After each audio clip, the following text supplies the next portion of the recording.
Continuing on, so far we have our cell set up. We have our API client ready for the view controller. So let's go over to the view controller to set up the logic to get the dog images. So first on our view controller, let's refactor the name view controller to dog view controller. So right click on your view controller name, refactor, rename, refactor, rename, and what are we calling this? Dog view controller. Press enter. Build your app. Make sure it builds correctly after the refactor. Let's open up our assistant editor to connect our collection view. Collection view. Sorry. Did you just start? Yeah. All right, cool. So let's go ahead and control drag our collection view. Click on your collection view and control drag it over to our view controller class. So control drag from your collection view over to your dog view controller.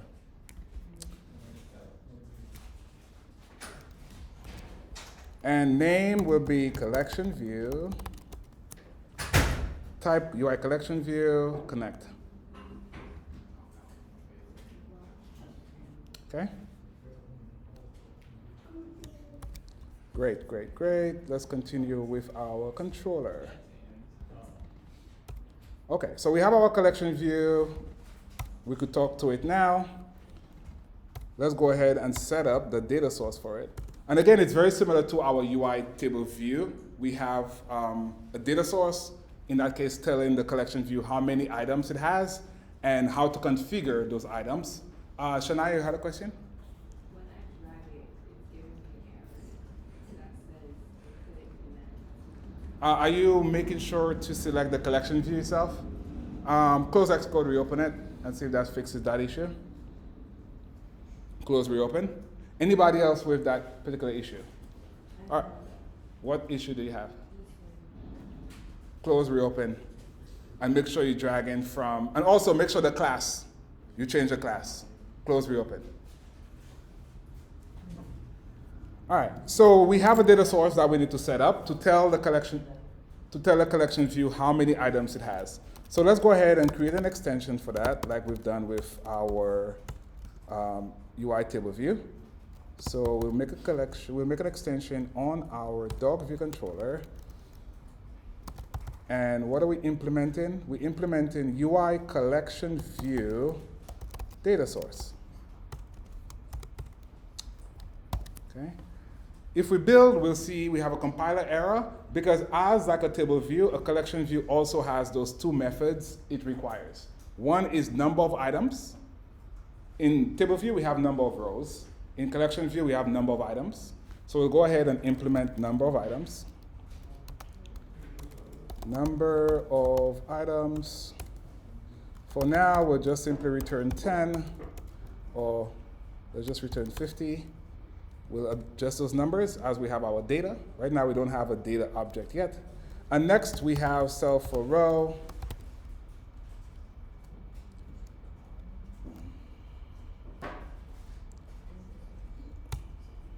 This is not what I need. Cell for item, thank you. Okay, so cell for item is very similar to cell for row, but it's cell for item, right? So it's not rows because it could be columns, so they call it items to be more generic, right? It's not always rows. It could be rows or it could be columns as we saw, based on the layout. So here we have number of items in section, and we have cell for row, cell for item in index path. Great. So here, let's simply, well, we have our collection view cell already, so let's go ahead and typecast it. So we expect to create a dog cell. So we'll start off with the collection view itself. Very similar to table view again, we have a DQ here. We're not DQing supplementary view. Supplementary view would be if you want like a header or something like that. Here we are trying to DQ a cell. So make sure to say DQ reusable cell and not DQ reusable supplementary view. Again, that's the difference there with a table view. Table view doesn't have this supplementary view on it. So here, DQ reusable cell with identifier. Our identifier is dog cell and index path. And here we are typecasting to our dog cell type. If something goes wrong, we will crash our application because here could not downcast. Could not downcast to dog cell. Great. At this point, we have a cell, so we could simply configure the cell. Well, we need to get the dog image first. Let's get a dog image using the index path. Again, the code is very similar to table view here, so our 2 units of experience with table views really helps out here. So dog image, how do I get a dog image? I do not have dogs yet. How can I get a dog image? I cannot. But let us just return cell to get rid of the error.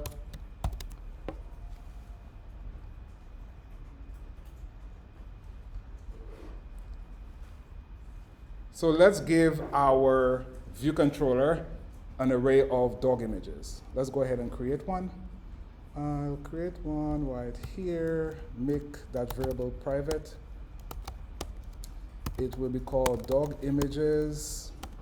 It's an array of dog images. And again, like collection views, I'll be a broken record today. We want to reload our collection view when this dog images got set.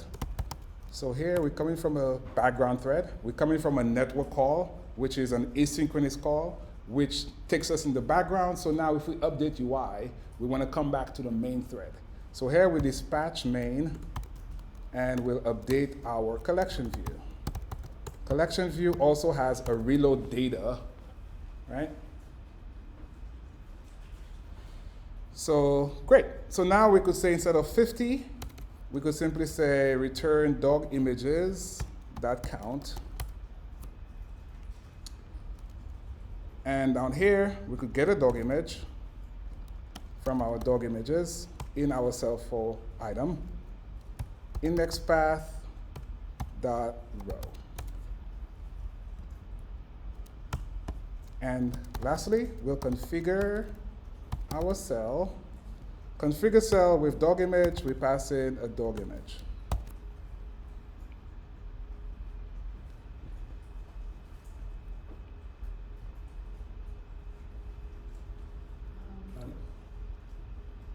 Go ahead, Amini. My question is, why are we still, why is it still in this that role? Is there items? Oh, it could be that. We could also do that item here. Actually, that row it has, sorry. Index path only has row and section. So then like, Don't think there's a disconnect between the name row and the name item. An item is a row. if there's multiple items Yes, but the way you index it, the index path only has row and section. So the outer array, if you have sections, would be section. In that case, we don't have no outer array. We only have one array. You still index it using that row. No, I understand that how it will index the dog images, but which row is which? So I think it is considering each of the cell as a row, right? Yes, Each cell. yes, yes, that's the answer there. Thank you, David. Christian? Okay, awesome. Yes, so they're interchangeable, row, item. Okay, let's continue on. So we have our view did load. Let's go ahead and set up our API call. So right below our view did load, we'll have a fetch image, not images, fetch dog images. Fetch dog images, bless you. We'll call our dog API client dot fetch dogs, and here we have our result type.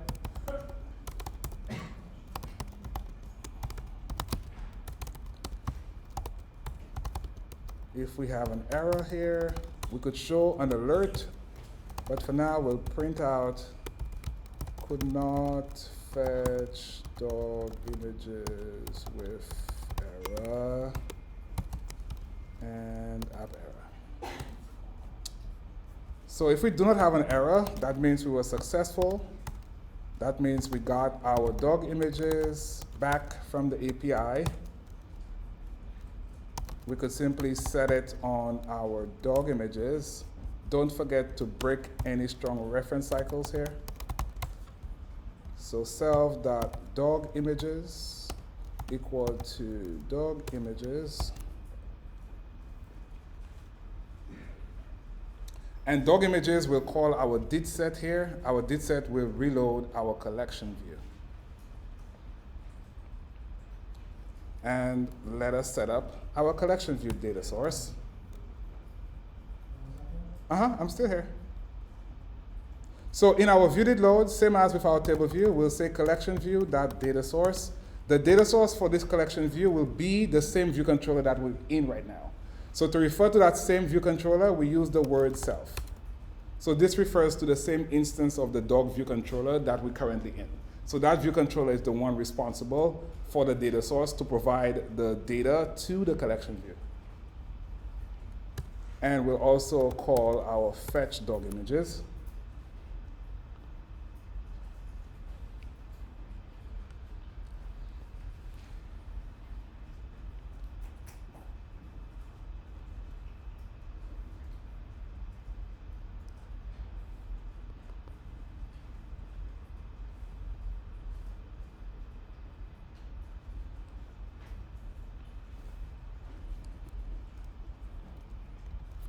Let's give our collection view some color just to see the differences between the collection view and the actual cells. Choose any color that you want. Here I go with yellow. It's up to you. Or I could do orange.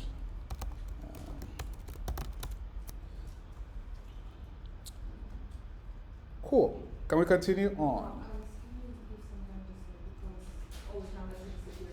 Oh, okay, got it.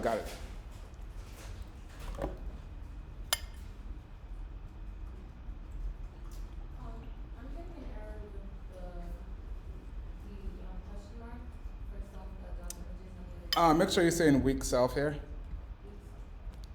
Then that becomes optional. So if you try to put a question mark and it's not optional, it will give you an error.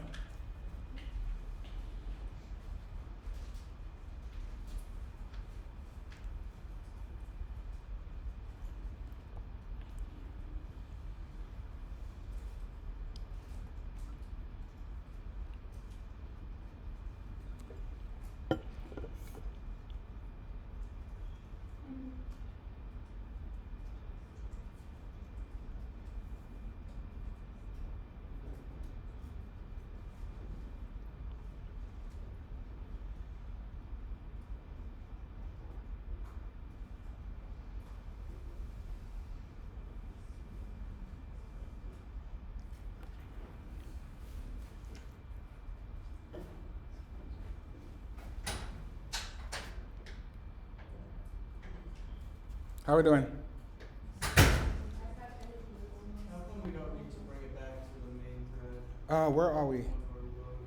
When we load in here? Fetching dog. You mean this particular line here? Oh, this is not a UI.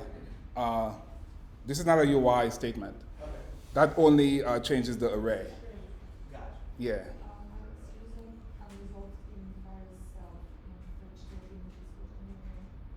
In fetch document.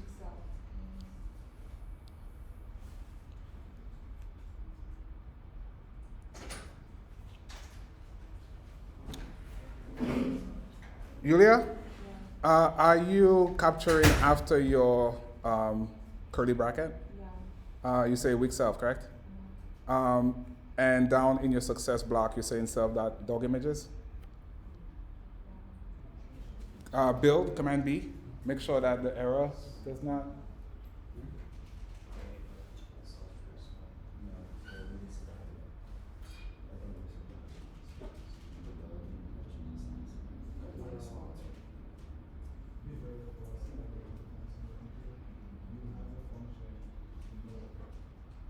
That's probably the cooking fault. Actually, I didn't configure it myself, so I get it.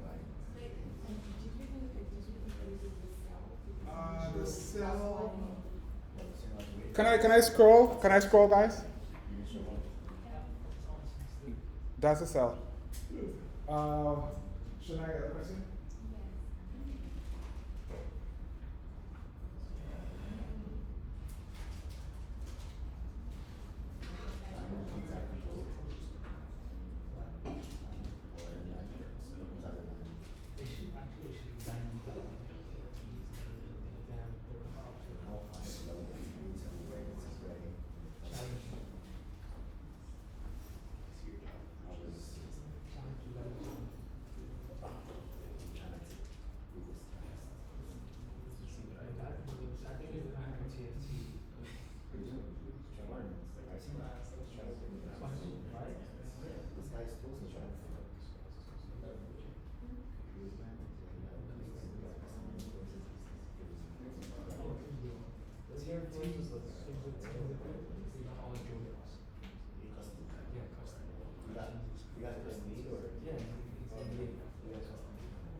Yeah, pretty fast time. Oh wait, no, it's loading. I just can't see because they are. But this is located the image. TFT World Champion.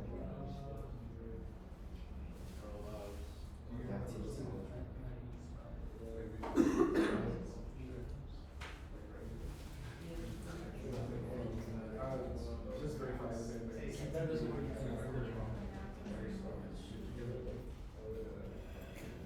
Okay, cool. Are we good? Are we up to par here?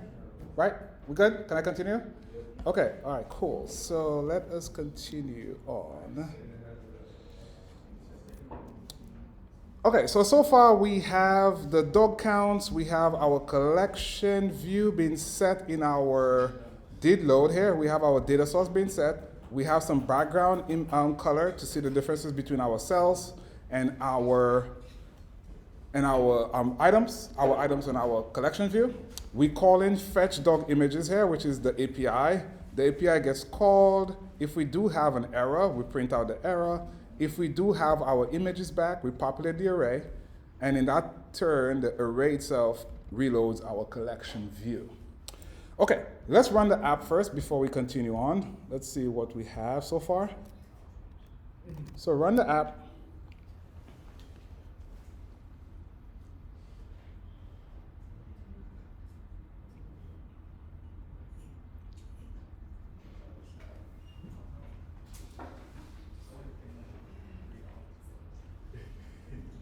Okay, so our images are loading, the network is slow, but I have orange on orange. That doesn't really help there. But they're trying to load, right? Do we have images being loaded? Okay, but we want to make our cells bigger. Right now, our cells is not as big as we want them to be. So we'll make our cells bigger. Let me go ahead and change that background color.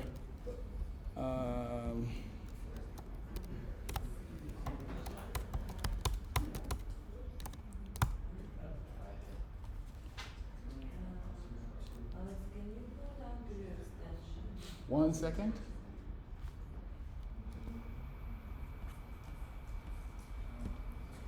All the code is very similar to a table view setup. Very, very similar. Make sure your cell is registered correctly in your storyboard. in the storyboard. If you have a fatal error, that only means one thing: your cell is not registered correctly in your storyboard. Click on the cell, make sure the custom cell class and the reuse identifier exist.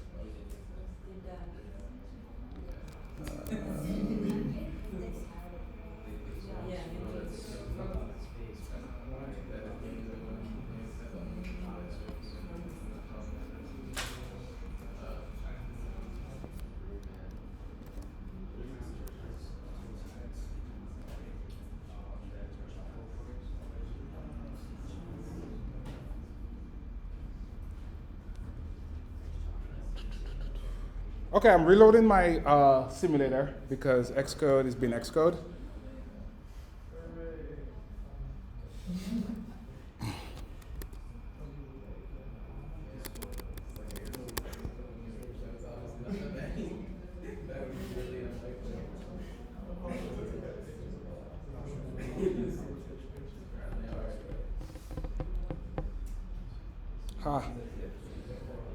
Okay, give me 1 second, please.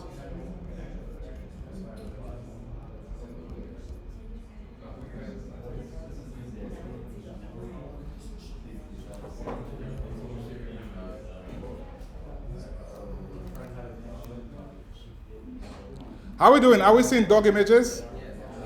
Okay. My Xcode is having a bad morning.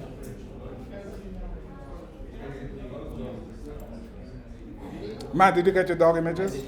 Okay, awesome.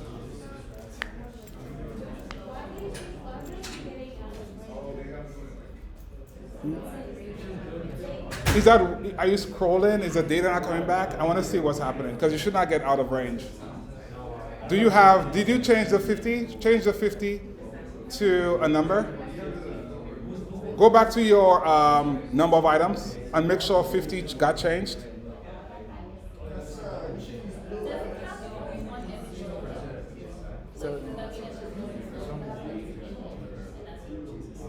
Okay, there we go. Guys, the network is not exactly as fast as we want it to be. But for now, everybody, please, let's continue on. Let's make the cells bigger, and we'll end lecture there. Okay? Again, we don't have the fastest network here, so the loading will take a while longer. So let's go and change the size of the cells. Okay? Everybody? You mean like when we expand it, or just the size? The size of the cells itself. Okay, so let's continue.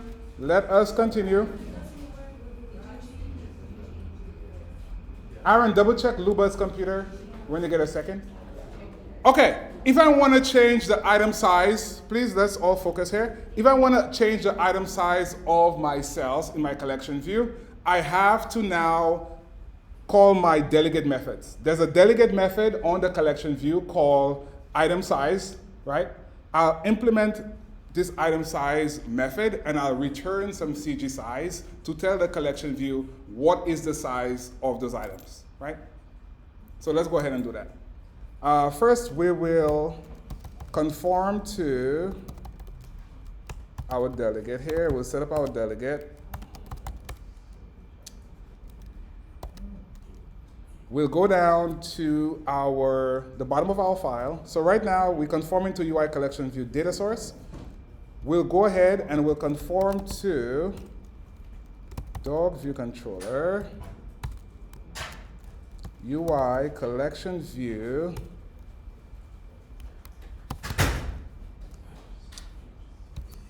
we'll conform to UI collection view delegate flow layout. Everybody? We're conforming to UI collection view delegate flow layout. The flow layout is the one that has the delegate methods that we want. For example, we want item size method to return some item size for each item. Okay?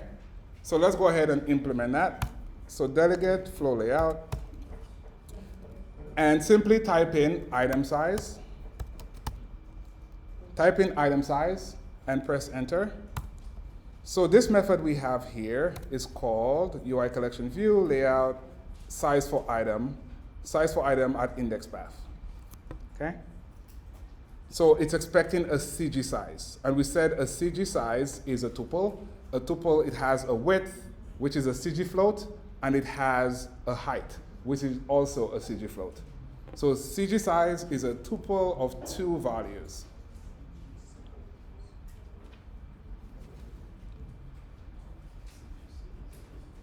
Okay, so let's continue on here. We'll have a constant here. We'll call it item spacing or inter-item spacing. Inter-item spacing, we'll say it's 10.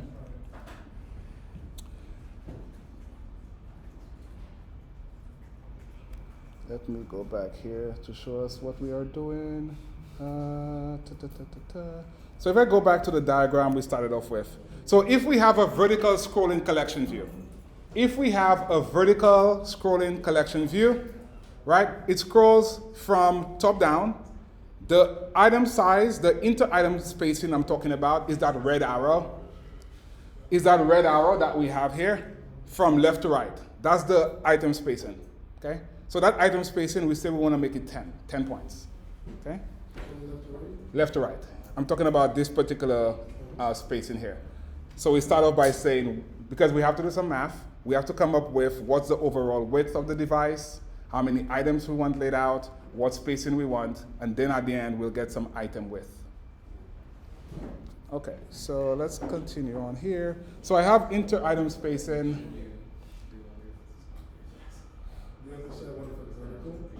Vertical, yeah. We have, it's by default, that flow layout is vertical. We could change it to horizontal in Interface Builder. Okay, so we have our inter-item spacing size. Next up, let us get some max width. And the max width is the width from left to right, the width of the device, whatever device I have, 5S, iPhone 8, whatever I have there, I want to get back what that width looks like. And to get that width of the device, whether it be the height of the device or the width of the device, you start off by using UI screen, dot main. As we see at the bottom here, returns the screen object representing the device's screen. Do we all see that at the bottom here of the dialog, right? So it returns that device's screen configuration for us. So on that main, I have a bounds object. A bounds object is a CGRect. A CGRect has 4 values. That's basically the frame of the device. It has 4 values. It has an X and Y, right? That origin, like where does it begin? In this particular example, it will be 0, 0. 0, 0 is the top left edge of the device. So top left edge is where my 0, 0 is. And it has a size as well. So it has 4 parameters, X, Y, width, and height. But that's not what we want. We want the size object. And on the size object has a width and a height. We want the width of it. So we go width. So that's what we want. Great. So let us, this should be a CG float. We need to type annotate this to be CG float. If we don't type annotate this, what data type is inter-item spacing? An int, right? So we need to type annotated so that the compiler knows exactly what type we want here for them to work together. Because an int and a float does not add up together. But max width here is a CG float because this width is a CG float. So far, so good. Great. So the total spacing, to get the total spacing, we'll first go to number of items we want. So number of items. How many items do we want from left to right? Number of items, we'll also make this a CG float, and we'll say 3. So 3 items.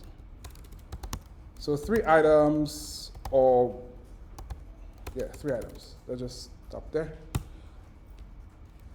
And the total spacing, let's figure out what the total spacing is. Total spacing is also a CG float. And our total spacing is our number of items multiplied by our inter-item spacing. I'll stop there for a second. So we want to find out the total spacing that we have to deal with, Right now, if we have 3 items, we take the 3 items and we multiply it by the inter-item spacing, we'll come up with the total spacing we need. Let's go back to the diagram here. So I'm talking about the spacing here. So we have space here, we have space here. What is that spacing? We take those spacing together.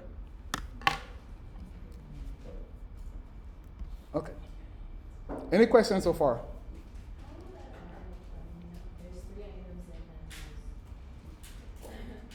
There's 3 items There's 3 items and then times the spacing, and then we'll subtract it from the max width, and we'll divide it by the number of items. no, but I'm saying the total spacing account for the spacing of. We'll use a content inset for that. We'll use the next method to return a content inset where the left and the right has some value. Yeah. Total spacing, I'm sorry? Why do we need to set that? Because we want to find out what the item width is.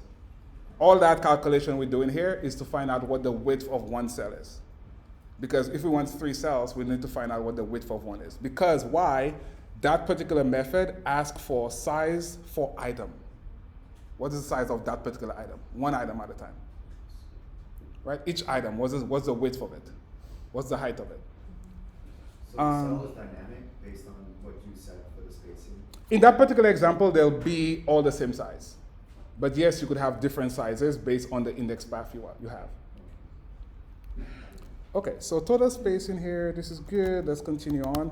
So what we're really after is the item width, which is also a CG float.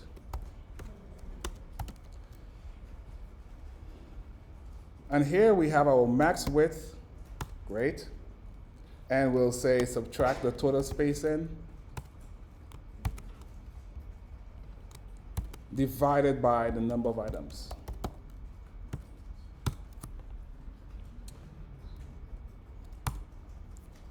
And we said we're returning a CG size. So here return, we could simply say return CG size, and CG size width and height. For the width, we'll say item width.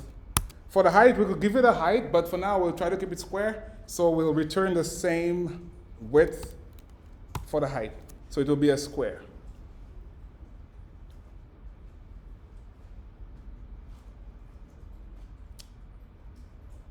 To allocate for the rest of the spacing a mini, we'll implement the minimum inter-item spacing method. Okay?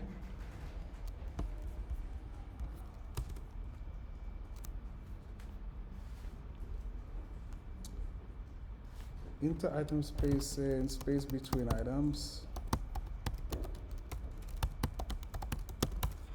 Max width, devices width.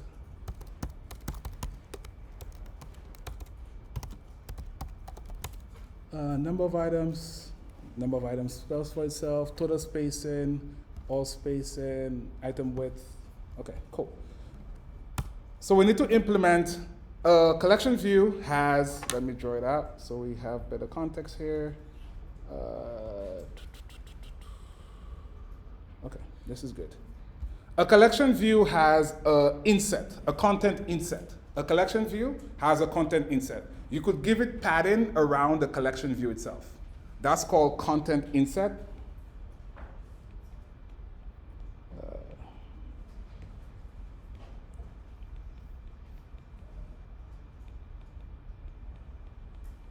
Right? Content insets refers to the top, the left, the right. Think about it like padding, like do I want padding around my collection view? And then you have a bottom, right? So we'll have these edge insets, we'll return edge insets. We could give it some value here and some value here to add some padding to it, right? Some padding to the left, some padding to the right. When I refer to content edge insets, that's what I'm referring to. Content edge insets.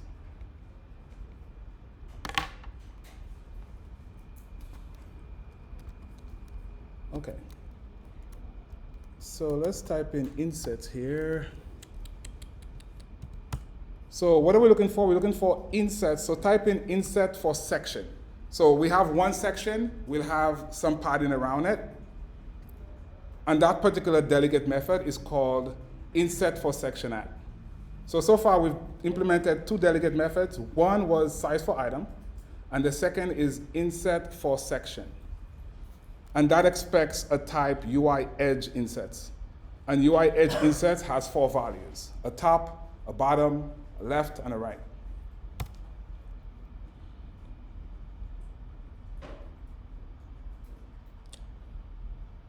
Left will give it 10, right will give it 10. Okay, good. So here, return UI edge insets, and we have a top. The top will give it 5 points, so 5 padding. The left side will give it 10. The bottom will give it 5, and the right will give it 10 as well. UI edge insets, unexpected void. Or did I remove UI edge insets? This. Okay, cool. Great. That should be enough information for us to get our UI going, and we'll come back and we'll review what we just did there. So let's run the app and see what we have.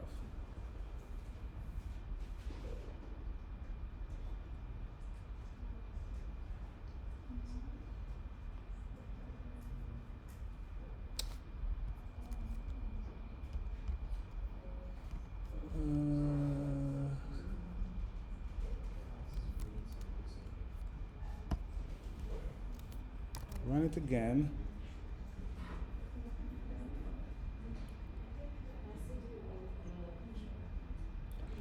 I think, let's see, we did some math wrong here. The minimum item spacing.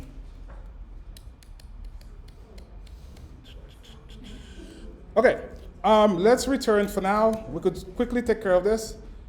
Return 0 for your left and 0 for your right, and run the app again. 0 leading, 0 trailing, 0 left, and 0 right. So no padding here and no padding here. What we need to do is decrease the minimum item spacing.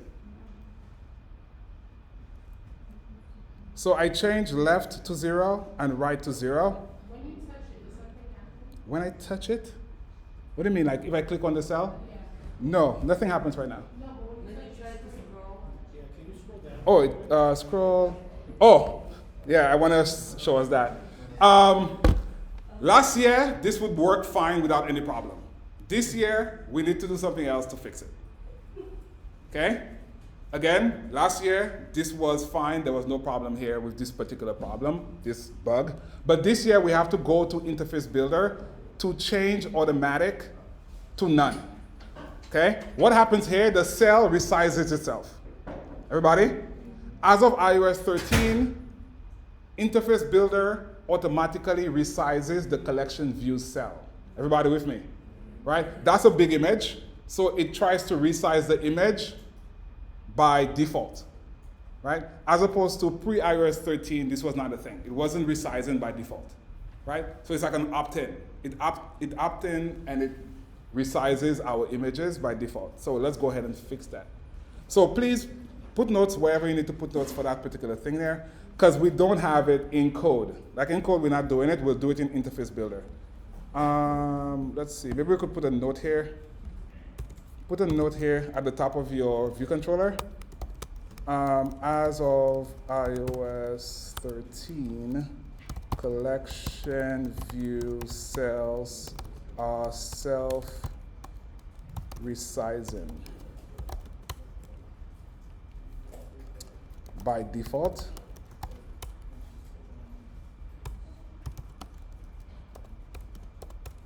In order to not self-resize, we have to set estimated size from automatic to none.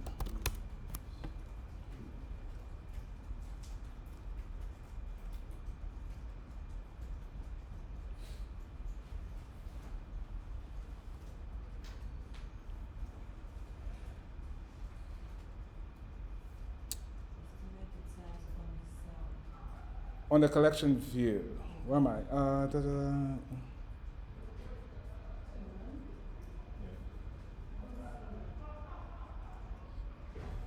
Yeah, okay, so let's go ahead and do that. Did we type out that comment? Okay, so let's navigate over to our main storyboard. Let's go over to our main storyboard, click on our collection view, go over to our attributes, our size inspector. Do we see our size inspector? Do we see estimated size here? Do we see estimated size? It says automatic. So automatic automatically resizes the cell, right? If that's the behavior you want, that's fine. But currently, this is not the behavior we want. So we change that estimated size value to none. Everybody? Okay, so click none here. When would you want to make it? It depends on the flow layout you have. Maybe you want your cells to resize. Not touch it, just like the way it works right now. Because it gives you the rows, and then as soon as you touch it, it just changes to one. You mean scroll, when you scroll. That's what you meant? Yeah, but when you stop scrolling, it takes you back to the original place. That's the behavior, right? If I'm scrolling, it will self-resize. Right? It doesn't go to the original, or whatever we want it to be. It will self-resize based on the image size. If you want to prevent that from happening, you change it from automatic to none. Let's run the app again and see if we have changes. So run the app again. Almost done here. So if we scroll, we don't have any self-resizing happening anymore.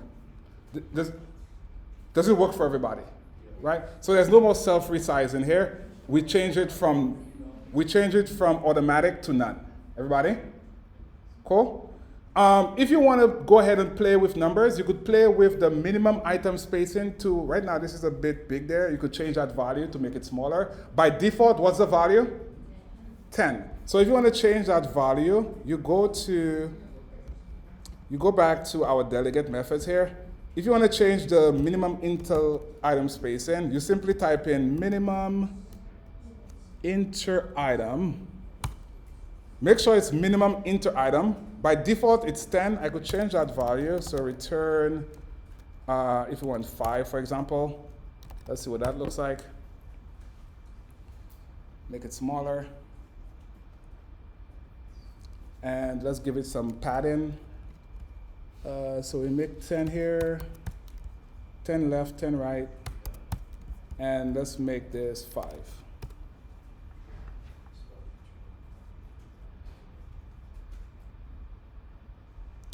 Okay, so that's a bit closer together. Let's see some more cells here.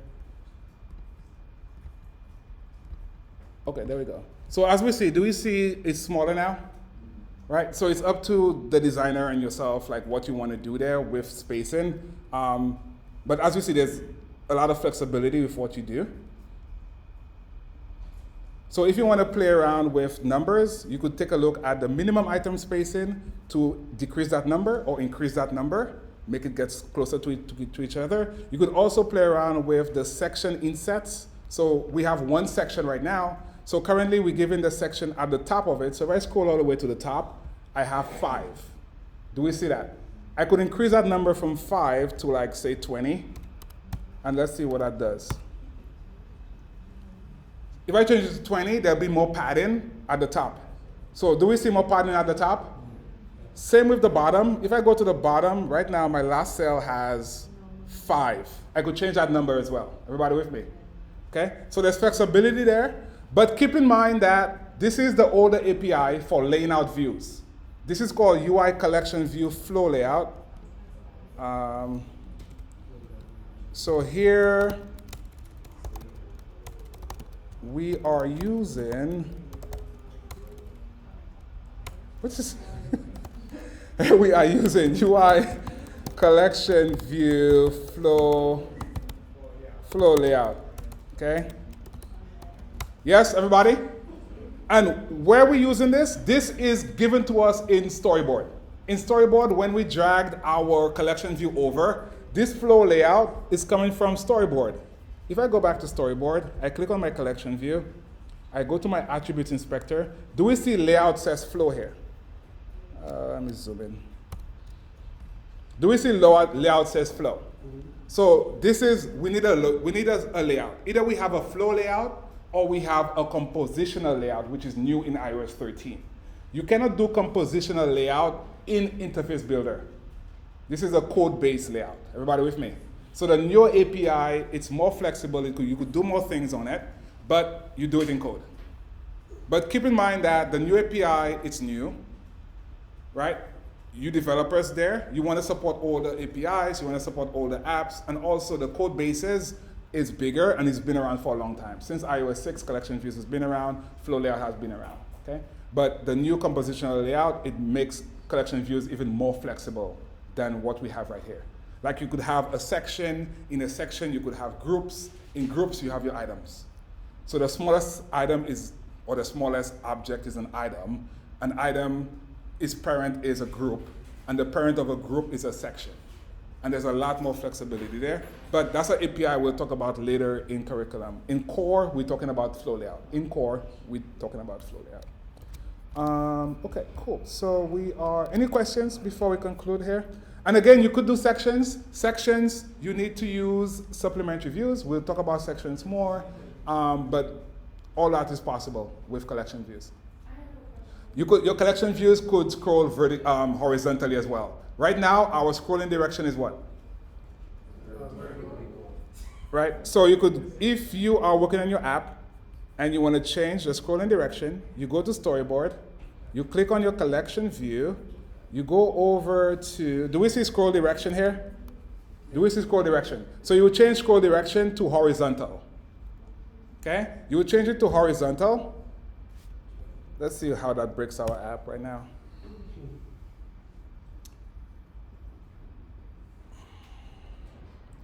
Run, come on.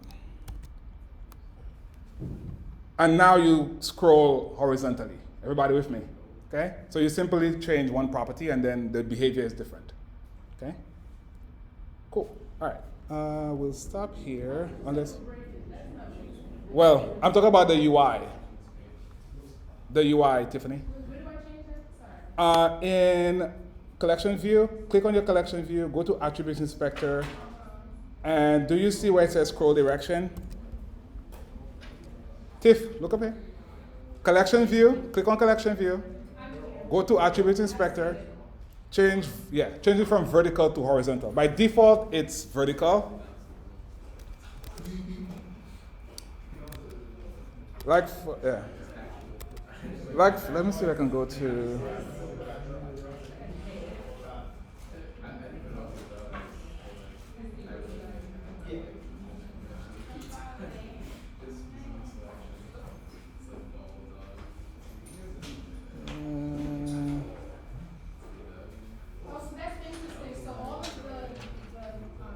Yeah.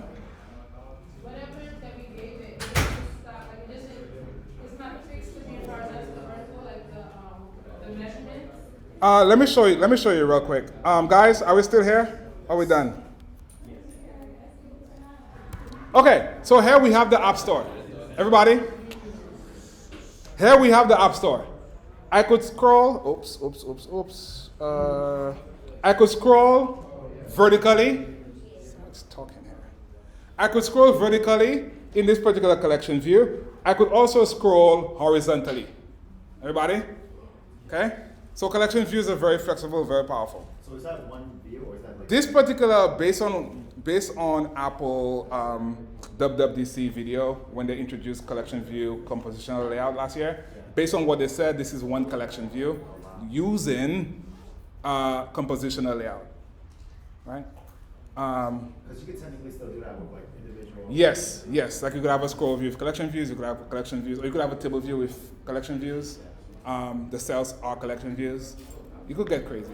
Yeah. But this is one. Based on what they said in WWDC. You sound like you don't believe them. What's that? You sound like you don't believe them.